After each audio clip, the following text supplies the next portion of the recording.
You're listening to the Southampton Dellivery Podcast, a podcast dedicated to the Southampton Football Club and all of the SFC fans.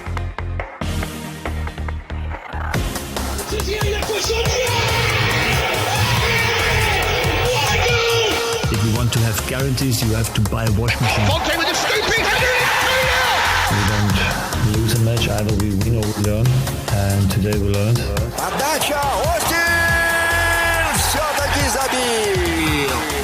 It's infield to Mane, 25 yards out. Lovely ball for Bella. Onside, 1-0. Blue fast shot. Oh my word. Unbelievable. We ran around the pitch like Bambi on ice. It was very, very embarrassing to watch. And now, your host, Matt Markstone. Hello and welcome to another episode of the Southampton Dellivery Podcast, a podcast and newsletter dedicated to the Southampton Football Club and all of the SFC fans, available right here on SouthamptonDellivery.com. My name is Matt Markstone. I am the host of the show, and no matter where you are, no matter how you may be listening, whether this is your first time or you've been here before, thanks for making the show part of your day. I hope that you enjoy it, and I hope that you enjoyed the first point we've had after 6 consecutive losses in the league. We finally got a point, and it feels good. It's not great, but it feels good. And it was nice just to put an end to that losing run. And we had some performances to be proud of as well. Moussa Djenepo having perhaps his best performance in a Saints shirt in a position that I almost never want to see him play. And I thought he really performed quite well. And it was a pleasure to be able to talk about that point with Mike Smale, who runs MatchDay Vlogs. If you have not encountered Mike and his YouTube channel, it's a lot of fun. And I went on the YouTube channel. It's quite an early kickoff, so there's no natural light at 4 o'clock in the morning, 4:30 in the morning. But we watched the match together. It was a lot of fun. And then we came on the show and talked about the match, talked about the players, talked about the tactics, the plan B that was apparently there. And overall, I think we were totally satisfied with the point. Of course, we would have been happier if Moussa Djenepo got some protection from the referee, but, you know, one thing at a time, I guess. We do have a quick turnaround. Leeds on Tuesday, so that's the day that you will be hearing this. But I hope that you enjoy the show. And we'll just jump straight into the conversation now, since we have limited time before kickoff, when we're going to try to take some points off of Leeds at Elland Road. So thanks for listening. I appreciate it. And I will talk to you on the other side.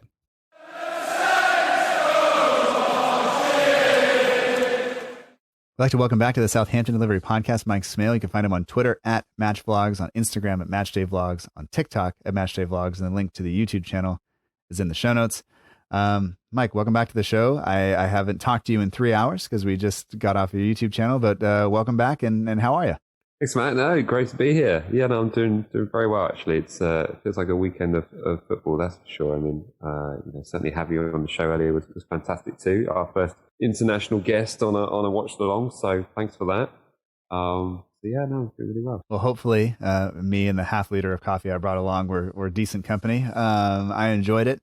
I was telling you before we started recording here, I always struggle a little bit. I'm never quite sure how much to say, or if I'm just rambling on about some point that doesn't matter, but you know, I enjoyed it. I enjoyed talking to you and Jack. So yeah. And I would guess that the watch along portion of this is new because, we have a question. We'll just kind of start with this Cole Baker asks, how different, has it been for you as someone who, frequents St. Mary's and has a YouTube channel dedicated to vlogging about Saints matchday experiences? So I guess just start with that question. How different has it been? And then we'll go from there. Yeah, no, sure. I mean, obviously it's been a massive change. And, you know, I think during the lockdown, the first lockdown period that we hit, we were all kind of sort of making content on our channels, like when's football coming back and all these kind of things. And then when football started being played again behind closed doors, we saw, you know, we were doing kind of like a vlog of us watching the game. And it kind of just evolved into us doing watch-alongs because I was like getting a little tired. Because, of course, all the games were being televised. As in before, we would just be doing the home games and, you know, occasional away games. So it's becoming all these games sort of once after the other. So we then moved into doing like the live stream thing, and we were able to create the same sort of content that we were doing before, but also engaging our viewership as well, which was great because it meant that we kept that sort of Saints community fan base there. And I still like to do lots of video editing on the side as well, but I think in terms of what is actually happening and how we're experiencing games at the moment, it doesn't really work as well because I can set up a GoPro in my living room and then film me jumping up and down and crying in my hands when things go wrong. But ultimately, when you've got that live element there, it's a lot more real and people can engage with it more. So, and also for our fan base, they can, for our Saints fan base, they can watch the game with another Saints fan and they can engage with other Saints fans through our channel, which is a fantastic thing about it, really. And I know it's certainly helped me and Jack, just to have a bit of conversation during these games and keep that match day feeling. Yeah. But in these unusual circumstances, really. So it has been different. And actually, me and Jack do talk about what will it be like when we go back to normal match days, because there will come a time when we go back to the Merry Stadium and enjoy live football. And I think there'll be elements of both. I think we'll probably do a preview show that will be live, and then we'll have a match day where we'll basically have a vlog of the game, have the watch along, have the kind of GoPro camera sort of trying to put me and Jack and sort of showing our reactions and stuff like that, and then maybe something live after the game to get some fans involved through online video as well. That they can, maybe we can do some fan interviews to get their opinions on the game through the online live platform that we're using. So there's lots of areas there, but we certainly wanted to keep things going. Yeah, and just do what we can, really. Yeah, and I think both of us are somewhat similar, and we like playing with that sort of stuff. The part of the challenge is for me is if I get bored, it means I have to add something new because I want to figure it out. And then kind of once I figure it out, it's okay, now what do we do? Except, so I think we're kind of both like that, because all of a sudden I know you're using, I think, StreamYard, right? So that's right. Yep. And then so it's backgrounds and how do you get everybody? And I was worried. I was I hope I don't have to do some sort of, my background was just the wall. And I did take my in-laws dropped off this gigantic box of coins they found in their garage, and this seems like something your kids were like. It's no, but I had to take it down so you guys didn't all look at that giant box. But anyway, so it's a lot of fun to be on there, and it's I think you guys are doing a great job, and I just wish that we were sitting in the shadow of the Matterhorn like last year, where we could as we sit and talk, because last time you were on the show, for people that don't remember, we did it live. We did it sitting actually at a Cheesecake Factory courtyard, had lunch and talked, because you were out in California.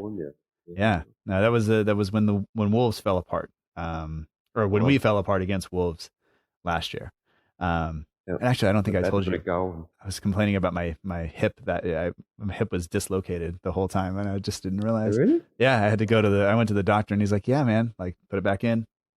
And it's been good since, but I was complaining and taking a lot of pain pills, but hey, it all works out. So I was making you drive 4 hours to come and see me in Anaheim. You didn't make me do anything. I willingly did it, but it's nice to have you on here, even though it's not in person. But yeah.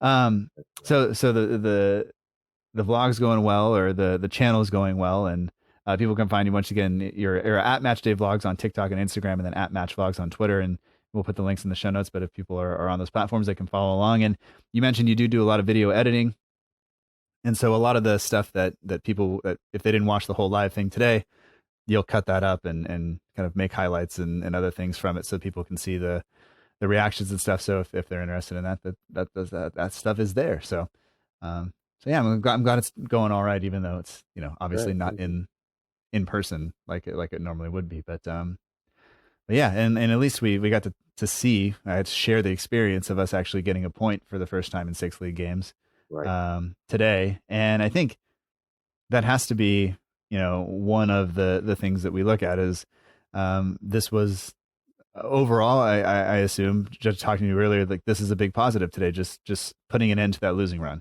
Yeah, absolutely. It was kind of, this week we've been speaking to a lot of opposition channels. Jack did one by himself, and I also did one with Jack as well. And, they were in high confidence. You know, they were in 5 wins on the bounce.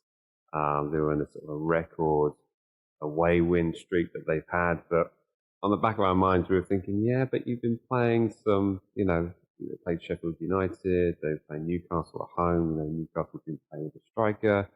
Timo Werner got his first goal in like 3 months in the Premier League. So at the back of my mind, I was thinking, you know, this game is still a game that we can get something from. And, you know, the more we looked at it in the sense of, you know, yes, we had Carl Walker-Peters out. That was our big injury concern. But aside from that, at that moment in time, because we didn't know about Stuart Armstrong, we had a fully fit squad, fully fit first starting 11, shall we say? Yeah. So, but even still, you know, I think 20 minutes into the game, when we're looking at statistics showing like 85% possession to Chelsea, and thinking it's just a matter of time. Yeah. And they just looked so good as well. I mean, it was the fact of how good they were keeping the ball. And then they were playing a high press game like we would. And I don't think I've seen anyone, you know, any team come to Married and charge down the ball as much as they did. So it was a concern. But like you say, to stop the rot and to stop, you know, us having another loss was a big thing. And, but, you know, I think a lot of Saints fans would have just thought, we'll take the loss today and we'll see what we can get on Tuesday against Leeds. Sure, yeah. So to then get the point, it felt like a bit of a victory, really. Yeah, and I think a lot of us would have been, you know, I wasn't critical of the lineup before we started because I didn't see it before because it was just too early. But I think some people, at least if I put myself back and had I seen the lineup and gone like, you know, one of the things that scares me the most is Moussa, Djenepo, Wingback. Like that doesn't fill me with a bunch of confidence. Right. I don't have, you know, really any memories of him performing well in that situation. And so that would have worried me going into the match. But I think one positive thing that we kind of talked about beforehand is the plan. Like there seemed to be a plan from Ralph that wasn't plan A. It wasn't 4-2-2-2-2 all the time. There was a plan B that he has been unwilling or either unwilling to implement. And I want to give him the benefit of the doubt and say, you know, with the players we have, he's trying to drill a system into them and get them to understand that before you expand into something else. So maybe that's where we're at. But there were some mentions going into from the press conference coming into today that potentially there was another player out injured. It turned out to be Stuart Armstrong. So to get the best 11 players on the pitch we could, this was the formation that we did, and it was a little bit of a transition. There's a question on that we'll get to in a moment. But were you happy with the plan of attack going into today, even though it had Puel done it or Pellegrino or Hughes, where we go back five when we're defending? Maybe we don't like it, but how did you feel about it going into today? Yeah, very good. I think that the key thing for me was the fact that we played that system against Newcastle at home, and back when we went top of the league, and we did that through necessity because of players out injured, and we didn't have Danny Ings in the starting 11 because he was also out injured in that period.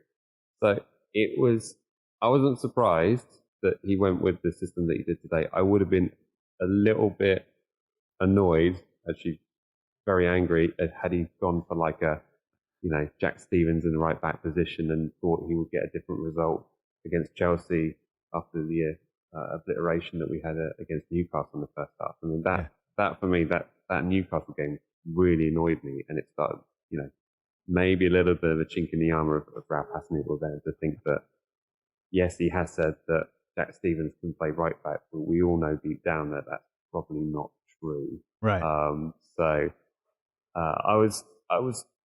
wasn't surprised it went 3 centre backs and then 2 wing backs. I thought it worked very, very well. It meant that we defended very, very well.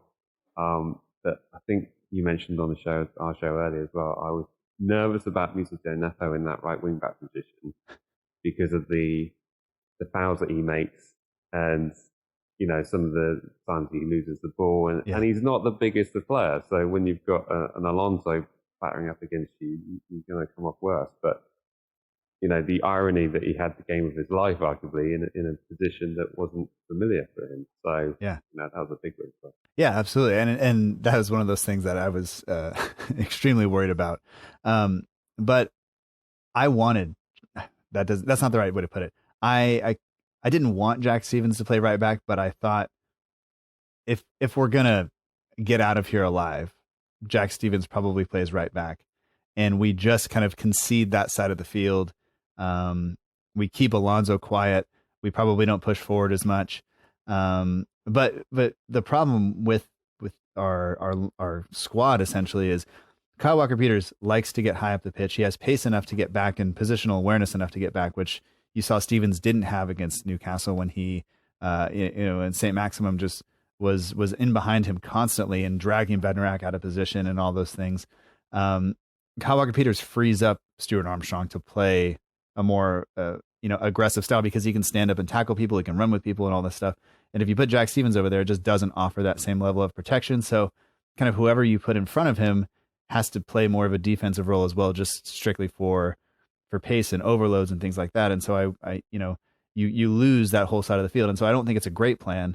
But I did kind of think that was what was going to happen. And then when it wasn't that way, I kind of went, okay, well, let's see. And as you said, Djenepo had perhaps his best game in a Saint shirt, in a position that he, that none of us want him to play very often, Right. And so I think there definitely needs to be some credit given to him because he statistically this season was a player that doesn't tackle very often. He's not successful very often, but he fouls a lot. And so you worry about that. You worry about yellow cards. You worry about him getting broken.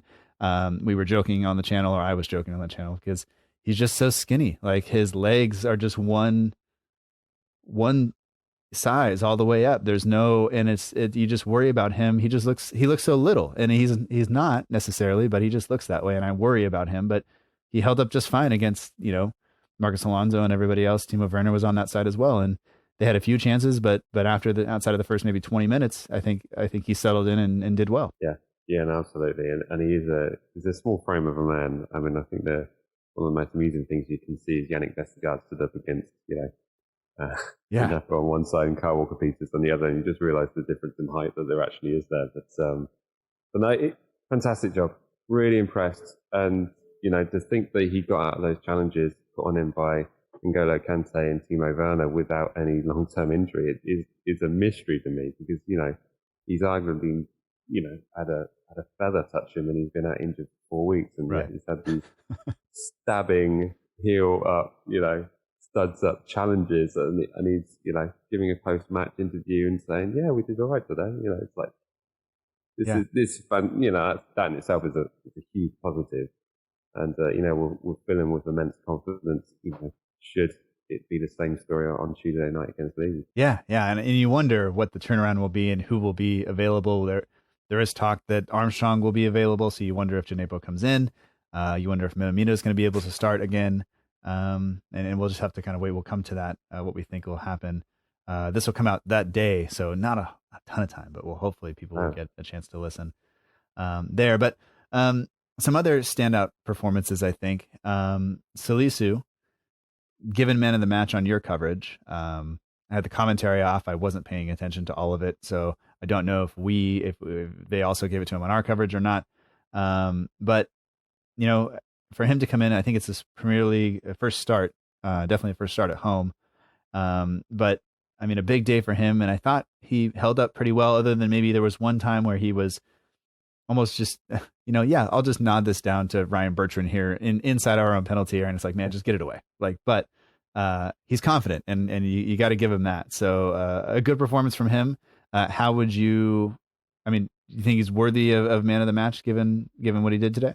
I think so. I mean, we talked about Djenepo a moment ago, but I think, in terms of the game time that Mohamed Salisu has had, and the fact that we've been waiting all season for him to get on the pitch and get playing football for us. I think he had a great game. He was involved in a lot of the challenges, getting the ball back, cutting off, intercepting passes that would cause us a lot of problems. And so I can see absolutely why, the pundits on BT Sport that we were watching were giving him man of the match. I think it's massively encouraging as well for him because, of course, he's been out with this muscular injury for such a large period of his Southampton playing career. It's hard to believe that he decided to recover back in August last year, and here we are in February talking about his debut performances. But it's really encouraging, and a lot of a lot of press pundits were talking about Salisu and saying, this is a serious centre-back player. So we're looking at him thinking, well, is this our next, our next Virgil van Dijk sort of frame of a player? But he looks quick. He's a large frame. He moves fast. He can read the play. And he's just ever present in that back line. And I think it will be perhaps be a problem for maybe Ralph to sort of think about, well, when players do start to become fit and available, where does he fit in that mix? If he's a player that can play as well as he does, you want to have him in the starting 11 perhaps, and what does that mean for Bednarek and Vestergaard? Right. Let alone Jack Stevens should be able. Sure. Yeah. No, I think Jack Stevens is firmly fourth choice at this point, and it's probably, I guess, going into the season, I'm not sure where everything was there, but I think it's safe to say that I don't think any of us thought Vestergaard was going to be this good for us. We kind of thought, Leicester were talking about, was it 25, 30, 35 million, and everybody was like, what's the holdup? What are we waiting for? And he's come in and been great, and that's, arguably right. I don't want to say Salisu is our second best center back, because he hasn't proven himself yet, but he has the tools to do it, and he's going to learn. And that's one of those positions where, as a goalkeeper, you tend to not hit your peak until later in age in your career, I guess. Whereas some of the players that are further up the pitch, once they hit 27, 28, they start to kind of decline a little bit. But center back's one of those places where if you read the game well and you position yourself well, you can play for a long time. And Salisu's still young, and he's got a lot to learn, and he's going to learn it. And so he has the potential, probably the highest ceiling of anybody.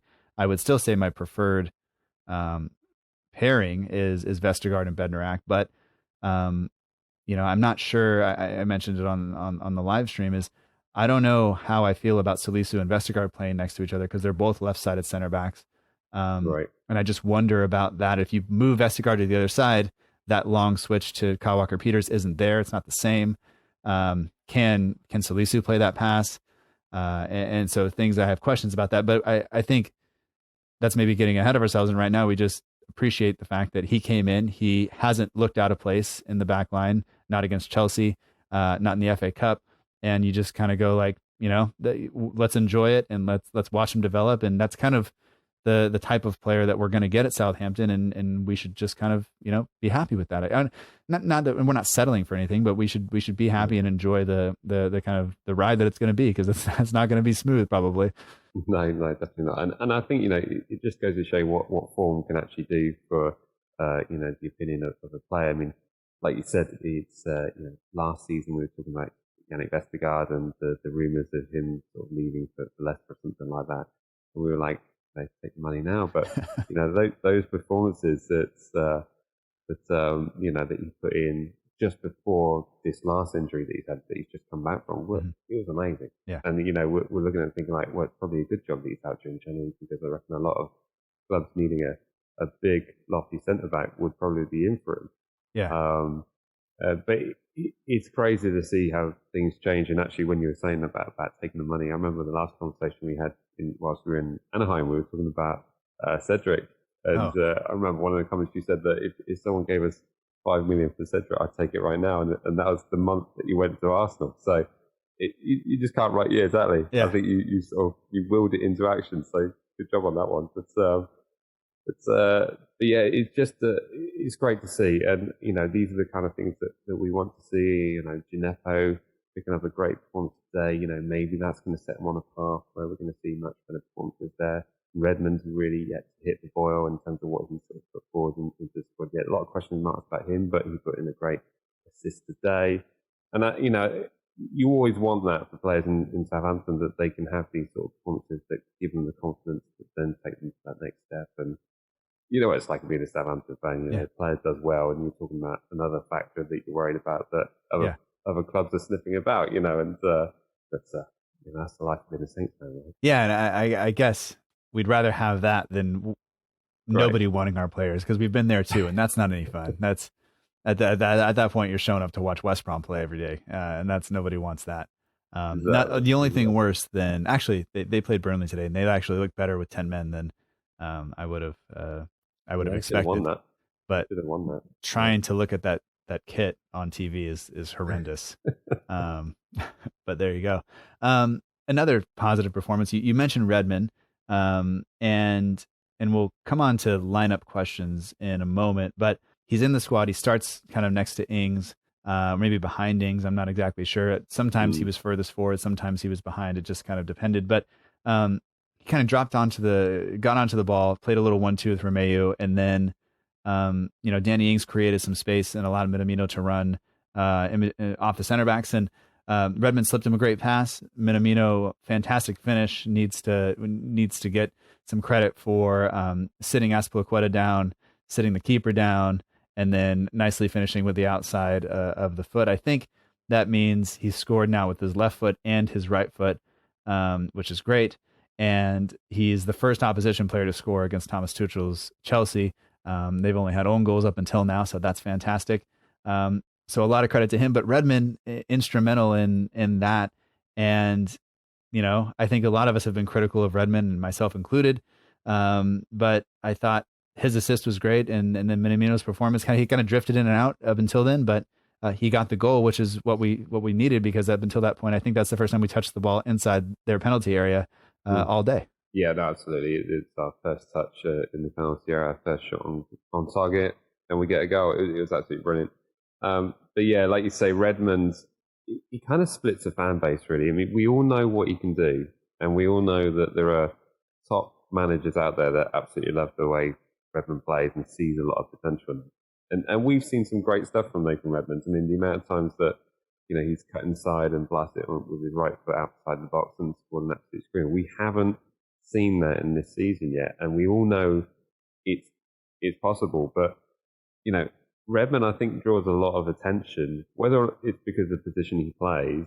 He ends up losing the ball a lot. But you'd argue and say, well, Danny Ings hasn't really done much better than what Nathan Redmond's done the last few games. I mean, yes, he's scored a goal, but he's kind of gone a bit missing. And I think maybe Danny Ings didn't have the greatest of games today, probably worth playing on the pitch for us. But yeah, I think Nathan Redmond, obviously he's got to do something. He's got to get a couple of goals to silence the naysayers. But I think he gets a bit of a bad rep, really. But those where we play with Redmond up front, I know a lot of the graphics from the broadcasters have him sort of playing side by side, Danny Ings, but I don't see that at all. I mean, I think from what we saw today, there was a clear rotation of like Minamino, Redmond, Ings, and that sort of, depending on who's dropping back and who's sort of playing the ball, falling forward. So, and that was down to really sort of confuse their back three and not know who to follow really. So I don't think it's as clear cut as Redmond's up front. I think he's sort of still playing out on one of the wings as well. Yeah. And I guess this is as good a time to come on to this question as ever. This comes in from St. Mary Statbase on Instagram. He says, how did you see the formation today? Do you think Ralph played this because of the last 6 games? So the fact that we haven't won in the league and 5 coming into this. He says it looks like a 3-4-3 out of possession, and then sometimes then a 4-2-2-2 in possession. And I didn't see this initially when I watched the match, but I went back and watched the replay or the highlights, and it's and as much as you can see in 12 minutes, when we do have the ball, Bednarak looked like he was pushed much further forward than Salisu. So kind of he's almost in line with Bertrand. Salisu and Vestergaard make up kind of the back four. And initially, when we were watching the game live, I was in my head wondering why there was so much space down that right-hand side, and why Bednarak was pushed. Like, why wasn't he? Why would Marco? Oh my gosh. why was Marcus Alonso able to run in behind so much? And I think it was because we were trying to push Djenepo a little bit further forward to create something going forward. We just couldn't make it happen. But I think, I mean, did you kind of recognize that or see that? And do you see that as an issue, or is that, I guess, some actual like attempt to create something going forward and create a few chances, but we just didn't have the possession to do so? Yeah, I think, definitely early parts of the game, you could see there was a massive space in the right back position, and Marcus Alonso was in all the space in the world. So I think something changed, maybe that we got a little bit tighter at the back. Maybe Ralph sort of switched up a little bit. But it was kind of strange to see that when we, and this is probably down to the amount of possession that Chelsea had as well, that when we did lose the ball, we weren't that far up the pitch. So it wasn't a case of everyone was running back. It's the fact that we were playing deep in our own half for most of that first half. So, which is something we don't really see. And I think it was only at the beginning of the second half we actually saw the start of play there, and it almost felt like that we hadn't changed ends because we were playing in the same half of football. It was really weird because we were so far up the pitch being really attacking them, thinking like that's a ballsy way to start the second half, Ralph. But no, it definitely something was, I think Djenepo probably sort of got more comfortable with the role that he was doing, because I think perhaps early on he was thinking, I'm just a winger, not really thinking about the fact that I'm part of this defensive lineup as well. But yeah, there's definitely a change in that, and it's the plan B worked, and I mentioned in the watch along how it almost feels like this is the Southampton way of parking the bus, and we should have done this in that game that we dare not mention. Yeah, you can say it's a safe space. You can say it here. It's safe space amongst friends. That United away game, and it's just, you just think, like, why didn't you do that? And sacrifice to the front man and just play like this and just stop those crosses coming in. It's like, you know how to do this. Yeah, like it's. There was a lot of talk about not being able to apply the press and do all those kinds of things. You can still, firm up your lines and sort of bring more players into the back line and do what we did there. So, yeah, frustration really, but it's great to see us do it today. So. Yeah, and we didn't so much press in their half today. Right. We just basically because the ball wasn't there, but we did definitely apply pressure to two players when they were on the ball. We just very rarely ever had possession in their half. According to Understat, we allowed almost 17 passes per defensive action, and that, if you look at our stats over the whole of Ralph's tenure, that is not at all. We're usually closer to much lower than that. And so it doesn't. It wasn't a typical game for us, but it was probably the appropriate time. And I am guilty of saying I'm so glad that we have a manager in Ralph who says this is the way we play football, and we're going to play this football against you. And because we had managers in previously, since Koeman, before Ralph, that it seemed like every game there was something, we were just reacting and we weren't being proactive. Right. And I was really happy that we had Ralph who said, this is how we're going to do things, and we're going to press and we're going to play high intensity. And it worked for a long time.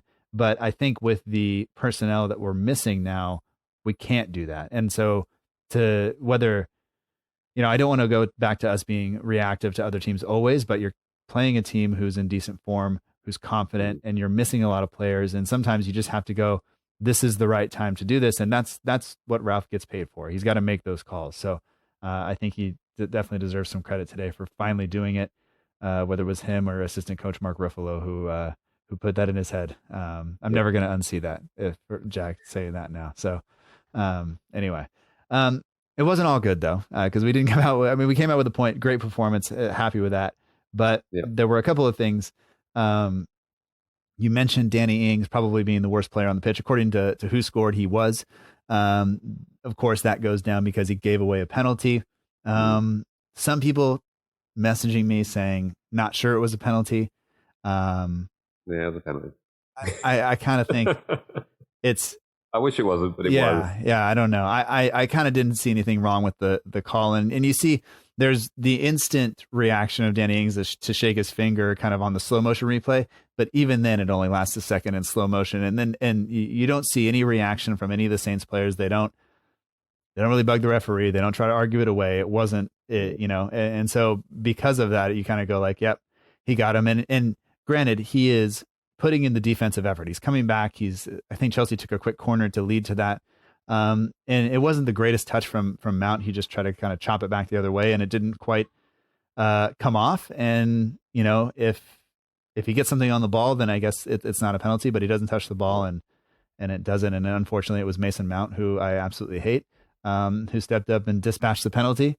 And despite all of Chelsea's possession, despite the number of the amount of time they spent in our penalty area, they needed that penalty to draw a level with us, and so although I'm not happy that we gave away a penalty, at the end of the day, McCarthy didn't really have that much to do. We defended quite well, I think, and it's just unfortunate that the penalty happened. But no arguments from you in terms of it was a penalty. No, not at all. I mean, you could see the conclusion in the face of the Southampton defenders. I mean, okay, Danny didn't have a great game, but he put in a shift and he was making challenges, on the defensive line. So, you've got to give him credit for that. But, Danny is a striker for a reason. And, when he's in the 5-yard box, he perhaps might make decisions that, aren't too wise. But, yeah, I mean, we can take, it's obviously a negative that we've conceded another penalty at home.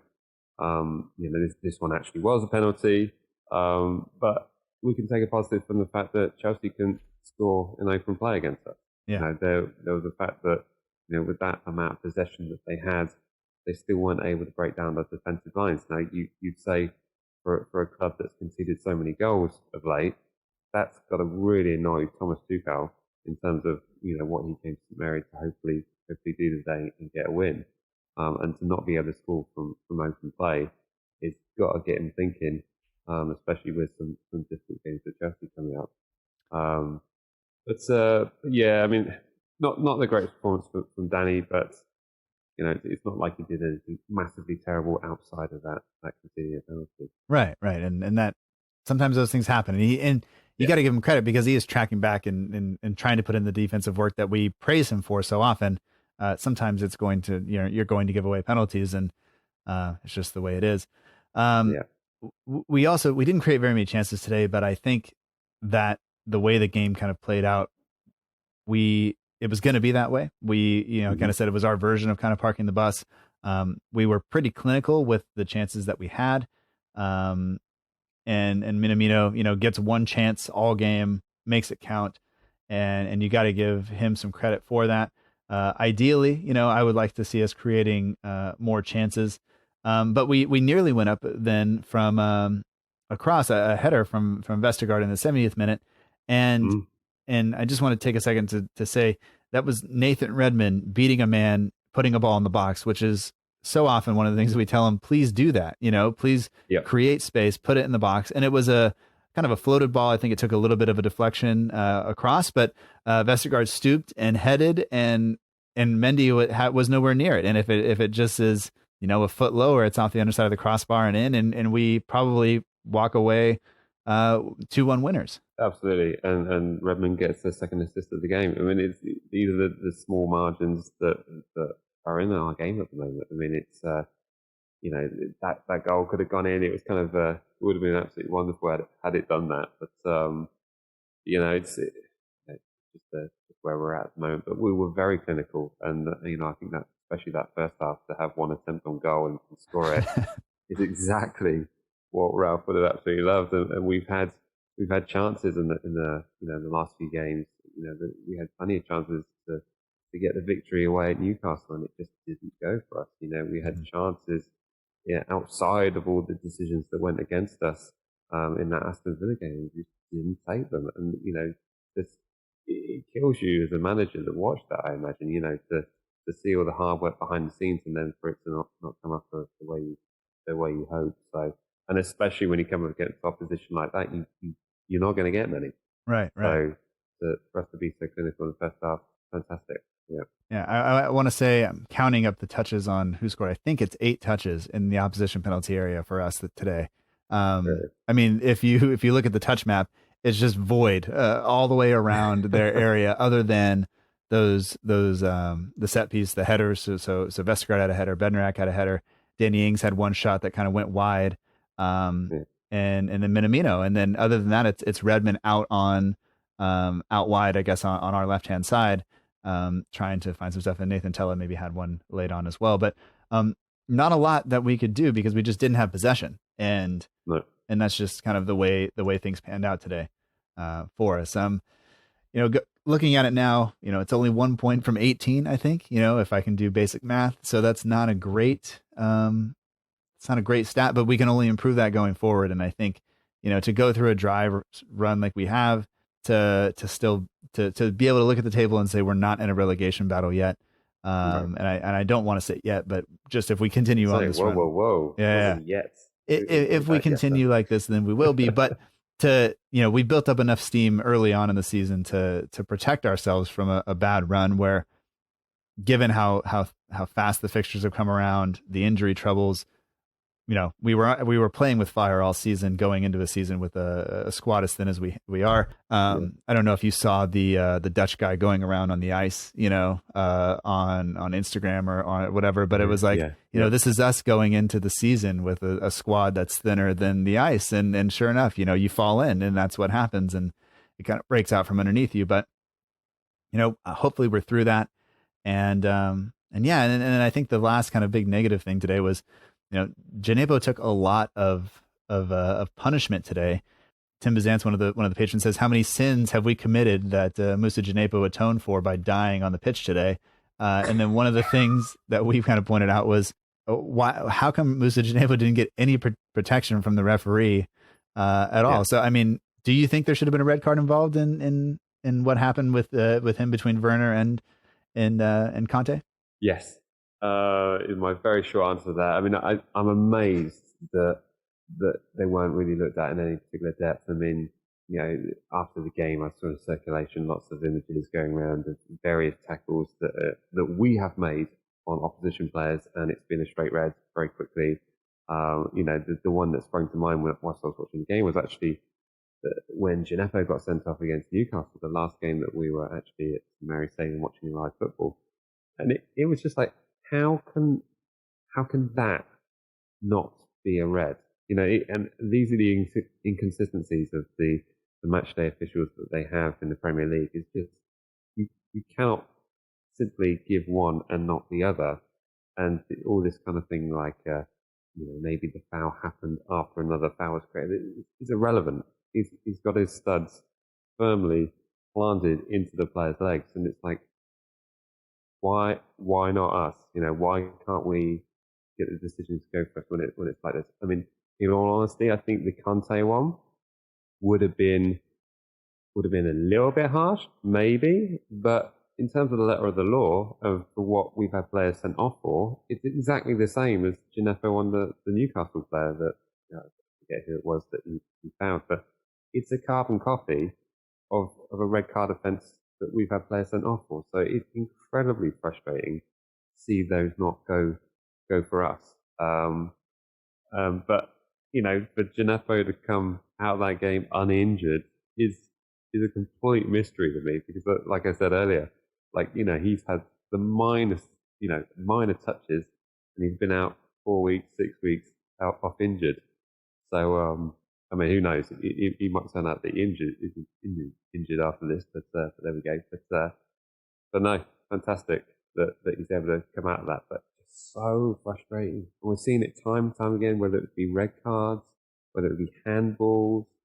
They just keep happening. I mean, there was one in the West Brom. Do you see the one in the West Brom game earlier today? Where the ball literally bounced up and hit the guy's arm? And you're thinking, like, his arms are out, stretched to the side, and you're telling it massively. And when you're watching games as a neutral fan and you're being enraged by what you're seeing, right, there's something very wrong. It's like, I don't care about this game, but this is annoying me. It's like, so they've got to fix it up, and I'm not sure they're ever going to do that with the with the officials they've got in play at the moment. I mean, it's just massively frustrating. Yeah, it is. It is, and it is frustrating beyond kind of belief. But one thing about Djenepo as well, I just retweeted there were two pictures of him being both. It's two stills of him being stepped on by both Conte and Werner, and it looks terrible. I mean, the Conte one, he's basically laying flat on his back, and Conte just kind of steps straight on him. And the other one looks like it could have easily broken his leg just based on the way it was out there. And I'm not at all questioning his toughness. I am surprised that he was not seriously hurt. Not just because he often gets hurt, but that they look like they really, really hurt. And he, luckily, I think, hopefully he's okay. Maybe his legs are like forged steel, where he's been hammered so many times that eventually they've become this rigid. I guess the bones are strong. It's the rubber bands that connect everything together are not. But yeah, and I generally think of Anthony Taylor as being somebody who is quite good at his job, and when I see him refereeing one of our games, I tend to think like that's okay. Like we're going to get a fair shake here, and I didn't quite feel that way today.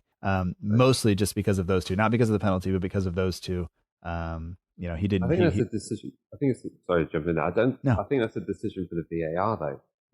It's not a decision for the on-field referee on those sort of challenges, because the Kante one, there's no way he would have seen it. Like no way, because of the speed it was being played at. The Timo Werner one, arguably he was probably looking at other areas of the pitch because he's already given the foul beforehand, so he's possibly not looking at that one. So I think it's really the job of the video assistant referee to step in and say, wait a minute, this looks like one of those red card decisions that you should really be perhaps having a look at, because this player's out of control. Mm-hmm. He's made a rash challenge on a player, and it's a dangerous challenge. Yeah. And that end of story. That there is no but he didn't mean to do it. I'm sorry, you're out of control. Yeah, you make a challenge like that. I didn't mean to drive my car off the cliff. You did.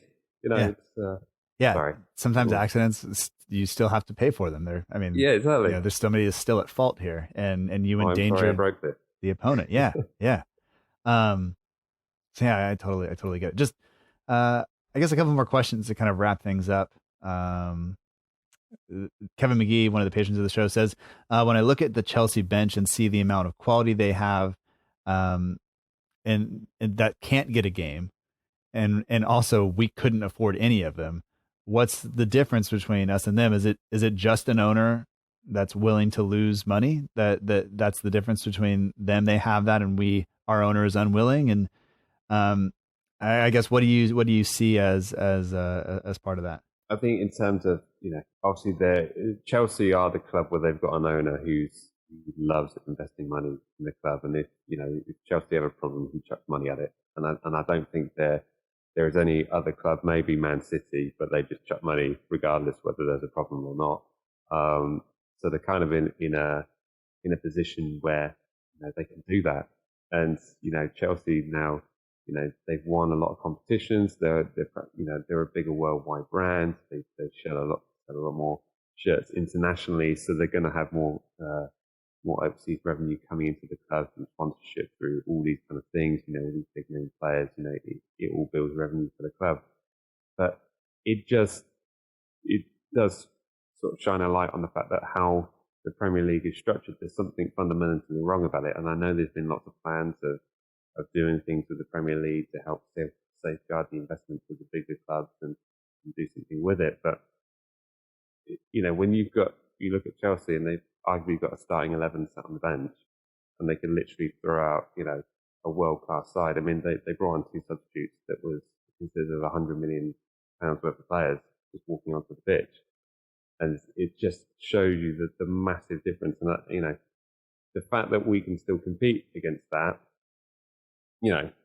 it's commendable. It's fantastic to see, but it obviously doesn't bode well for the future when you have players in our squad performing very, very well, and they're looking at the money that's been spent on players in other clubs and thinking, how's that fair that I'm putting in such a message? I'm alluding to Danny Ings here, of course. Mm-hmm. He's putting 2 fantastic seasons now, and perhaps looking at the big money elsewhere and thinking what you can do. But it is frustrating. But I think in answer to that question is that the difference between the two clubs? Absolutely, But in terms of Southampton, there's so much talk of like Jow out, and we need new investors, we need new owners to the club, and really it's a difficult debate really, because you look at one thing, think, well, do you just chuck loads of money at it? But what's your return on that? Unless you're going to have some super rich, mad Saints fan, and I hope to be that guy someday. I'm trying my hardest, but until you find that guy who's going to sort of chuck loads of money at it, it's probably going to be the same sort of format. Yeah. I mean, we're doing what we can, Matt. In terms of like building the brand of the club so it becomes more of an international, and we're trying to do these things to build the profile of the club, and long may it continue. But we can only sort of work within the means and the structure. But to see Ralph getting so many great things out of players that were forgotten about. Carl Walker-Peters being one. He was arguably forgotten about right back at Tottenham Hotspur, and it's like literally the best 11 million quid we spent in the last 10 years. Yeah. Let's be honest.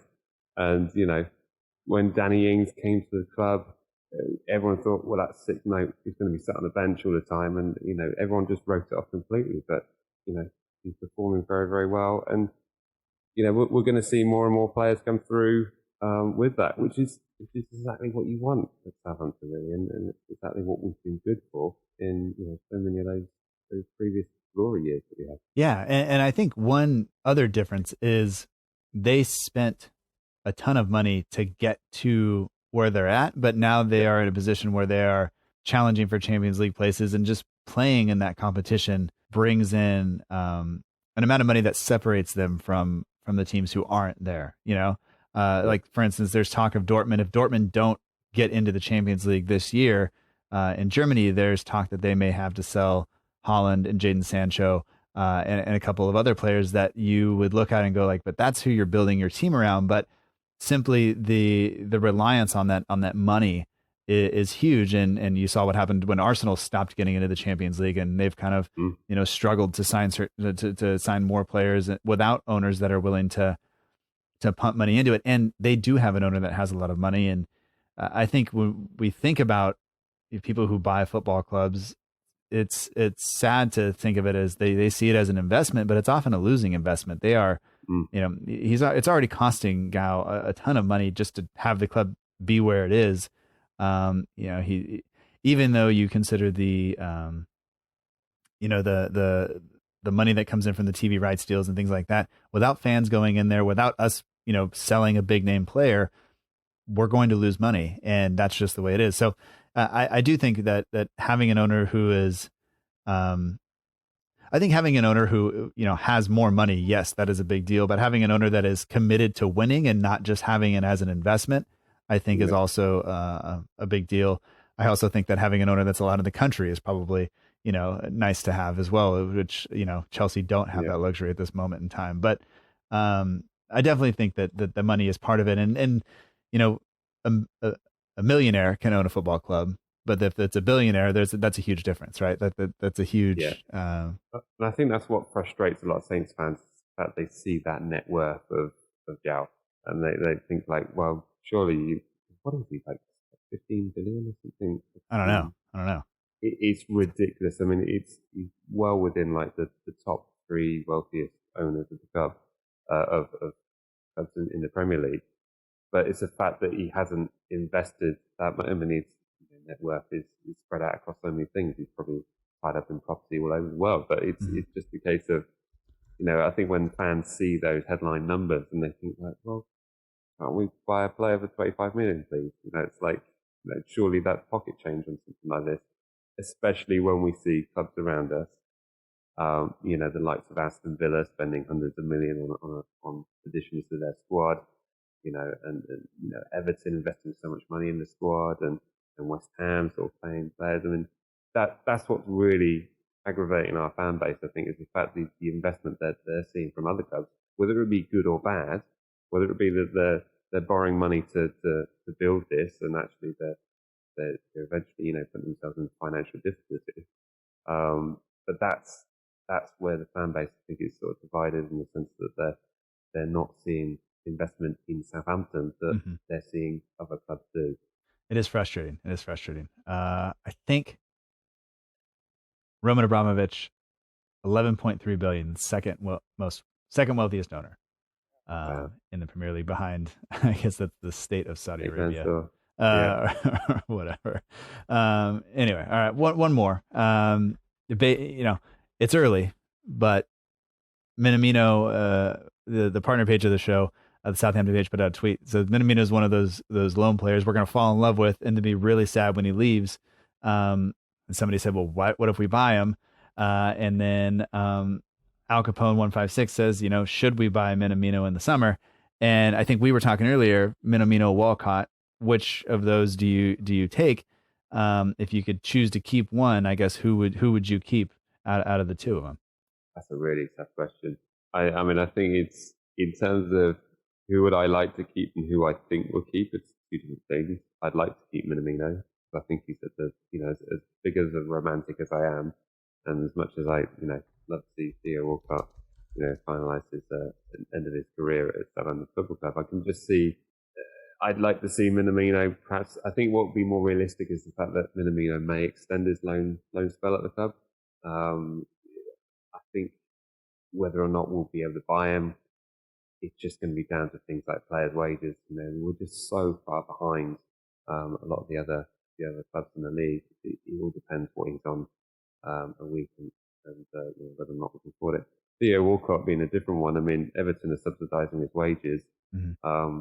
I mean, he's on 150 grand a week. They're paying half, and we're paying half. And effectively, he's on the same wages as Danny Ings. It's one of the top earners at the club, I think, behind Fraser Forster. Exactly. So then, what does that say? Fraser Forster led Reed deal 5 years ago. It's sort of all kinds of trouble.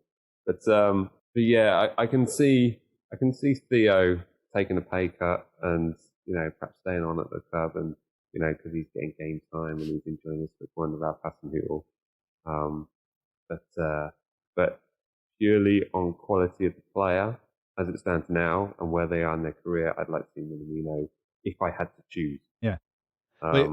You get 5 years younger by keeping Minamino around versus Walcott, right? And that's something that we probably should look at in terms of, we probably have seen about the most that Walcott's ever going to give us. He's not probably going to get better from here. Not that he doesn't play lovely football, not that he doesn't add something to the team, but if you're going to, trying to build something and work towards something, it's probably Minamino. But that said, he probably also will demand higher wages, I think, because he's 26 currently. So if you're going to look to sign, he's probably going to want to capitalize a little bit, or maybe he accepts a slightly lower wage with the hopes of building himself up to one final big move when he's 28, when that's kind of peak winger time, I guess, or peak forward time for him. But I guess on that note, I think Walcott will still be out for a little while. We may have Stuart Armstrong available for Tuesday. But how do you anticipate us lining up against Leeds? Would you expect a similar sort of lineup to today, or would you expect us to go in a different direction? I think we can see a bang-on lineup that we saw today. I think Leeds will be a completely different opposition. I think they'll be more open in terms of us being able to sort of, get through and get more chances on goal. But I can see, Ralph looking at the performance today and sticking with it, because, there isn't really, we can't revert back to plan A because of the injuries that are out. I think the only question mark sort of lies in, well, if Stuart Armstrong is fit, how can you start him, and where do you start him if you're playing with the squad that played today? So, I can perhaps see us starting the same 11 that we did today, and Armstrong being on the bench, and then perhaps sort of brought into action when we need to make a change, later in the second half. But no, I think Ralph will stay with it until Carl Walker-Peters is back. I'm just hoping not completely wrong. And he said, "Do you know what? I'm going to try Jack Stevenson right back and prove you that I was right all along."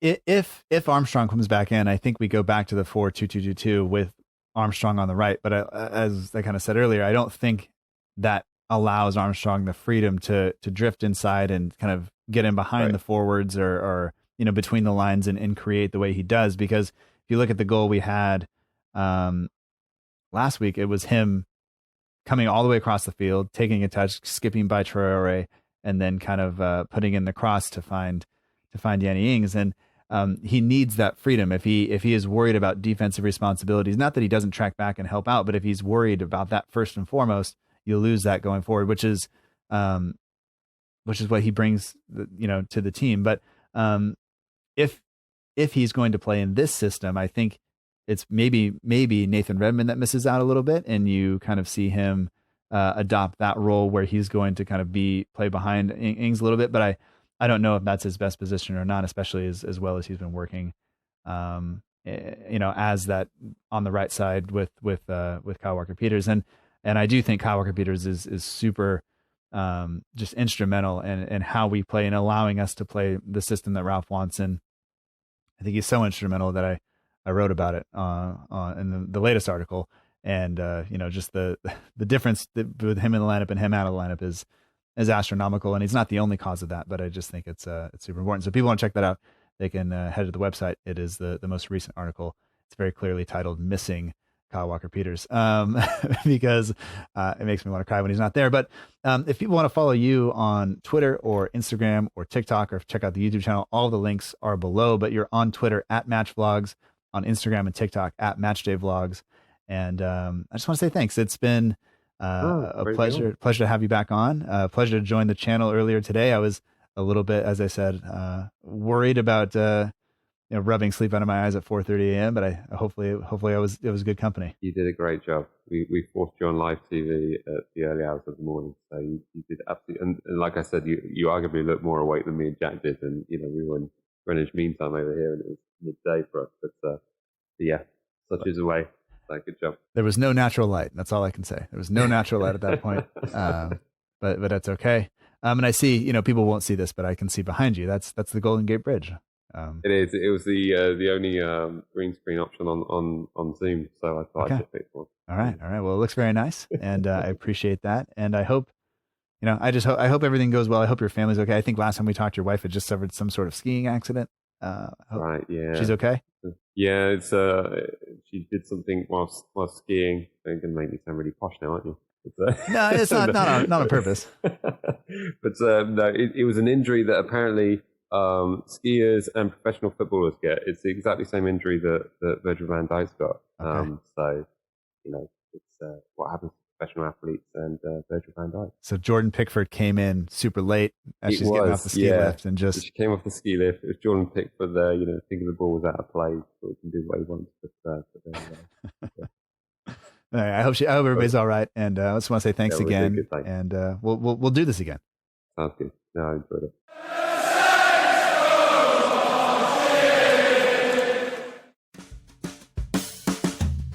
And that does it for this week's episode of the Southampton Delivery Podcast. Thank you so much for joining us. I hope that you've enjoyed it.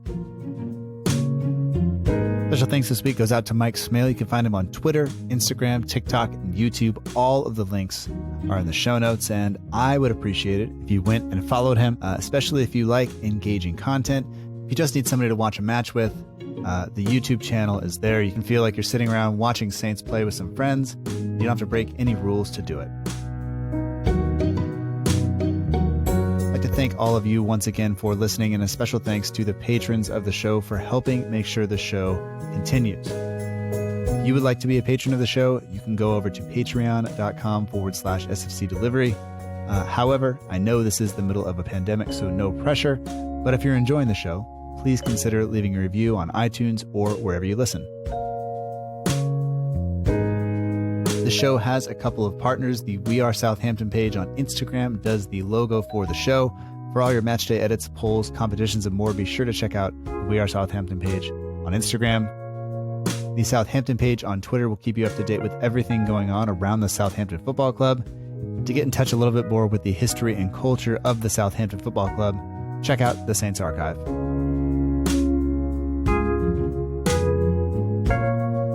All music for the show comes courtesy of the Free Music Archive at freemusicarchive.org. The intro song is Epic Song by Boxcat Games, and the end of show credits that you're listening to right now is Aim is True by Poddington Bear.